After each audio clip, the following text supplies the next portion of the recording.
For Sharon Whipple, running her advertising and promotional business out of her Finksburg home is awfully peaceful, until it's not. Sharon has gone to extremes to combat the numerous bogus calls she gets all day long. I blow the whistle and I hang up. There's no chatting at all, and there's no callbacks. Recently, though, Sharon chose her words over the whistle to confront a would-be carpet cleaner who spoofed a number that looked familiar. Excuse me. I cut him off right away and said, first of all, not interested. Secondly, yeah, what you're doing is not right. You're gonna, WBAL, seriously, think of a better number than that.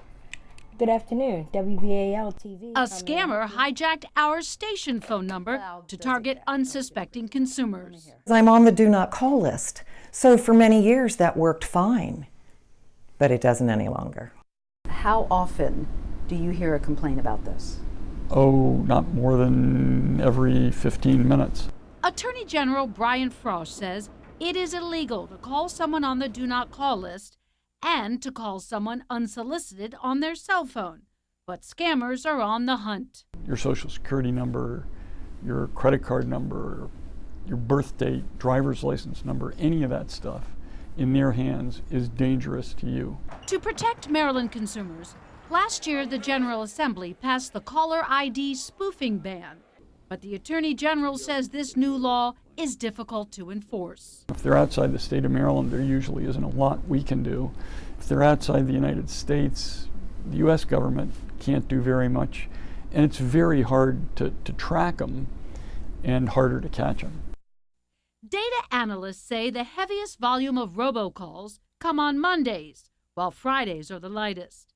The California-based company Umail, that markets a call blocking app, maintains a robocall index, tracking calls by the second.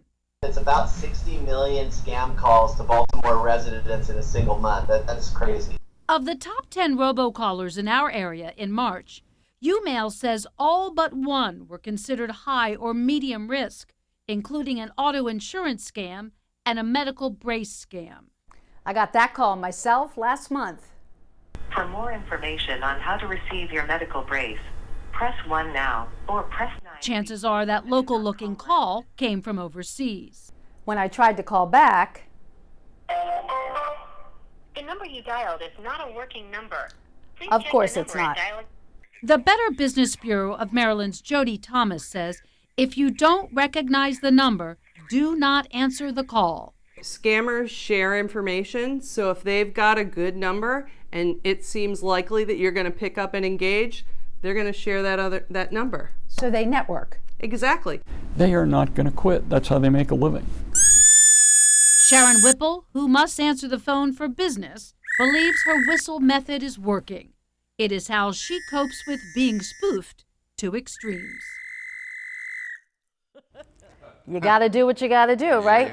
Well, consumer advocates say ask your phone company about call blocking tools, and there are a lot of apps that offer this service too, but you really want to check out the reviews for these.